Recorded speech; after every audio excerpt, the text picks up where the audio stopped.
অবশেষে নীরবতা ভেঙে মুখ খুললেন মাশরাফি বিন মুর্তজা। দেশের সংকটময় মুহূর্তে কিছু করতে না পারার ব্যর্থতা স্বীকার করেছেন বাংলাদেশের সাবেক অধিনায়ক।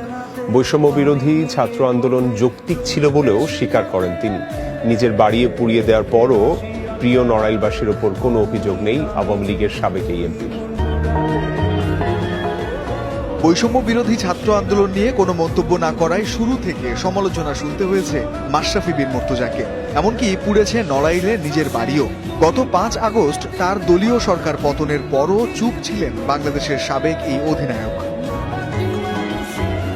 তবে অবশেষে সবকিছু নিয়েই মুখ খুললেন ম্যাশ। নীরবতা ভেঙে জানিয়েছেন দেশজুড়ে আন্দোলন চলাকালীন কেন চুপ ছিলেন বাংলাদেশ ক্রিকেটের সবচেয়ে জনপ্রিয় অধিনায়ক মাশরাফি। অ্যাবসলিউটলি ব্যর্থ হয়েছি।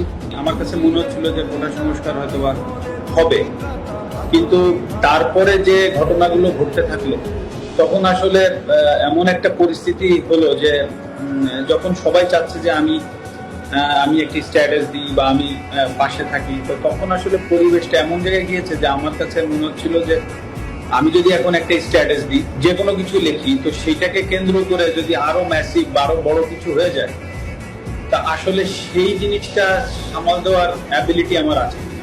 রাজনৈতিক শৃঙ্খলের বাইরে গিয়ে ছাত্রদের পাশে দাঁড়ানোর ইচ্ছা থাকলেও তা পারেননি মাশরাফি। তবে আন্দোলনের পক্ষে মেয়ে হুমায়রার মত প্রকাশে কখনো বাধা হননি। তো সে 17 তারিখ থেকে তার ইনস্টাগ্রামে সে অনেক কথা স্টুডেন্টদের পক্ষে লিখে গিয়েছে। তো আমাকে বললো, হ্যাঁ আমি দিচ্ছি, তোমার কোনো প্রবলেম আছে কিনা? তা আমি বলেছি, না আমার কোনো প্রবলেম নেই। এবং আমি ওকে এটাও বলেছিলাম যে তোমার স্কুল থেকে যদি আন্দোলনে যাই, মেক শিওর যে তুমি তাদের সাথে থেকে। সারা বিশ্বে ক্রিকেটার মাশরাফি নামে জনপ্রিয় হলেও নিজের শহর নড়াইলে তিনি কৌশিক। সবসময় চেষ্টা করেছেন এলাকার মানুষের পাশে থাকতে। সবার প্রিয় সেই কৌশিকের বাড়িতে কোন ক্ষোভে ঘটল অগ্নিকাণ্ড?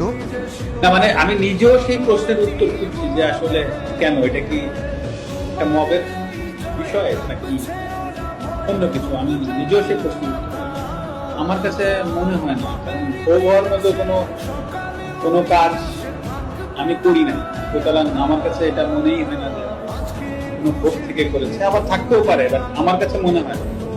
মাশরাফির দাবি, নিজের বাড়ি গাড়ি বা সম্পত্তির সবই ক্রিকেট জীবনের উপার্জনের টাকায় করা, জড়িত নন কোনো ব্যবসার সঙ্গেও। তবে এত কিছুর পরও নড়াইলের মানুষের প্রতি কোনো ক্ষোভ নেই মাশরাফি।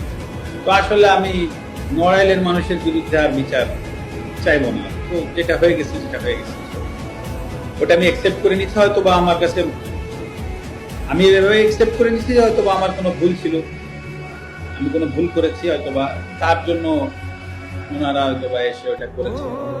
রঞ্জন শান্ত, যমুনা স্পোর্টস।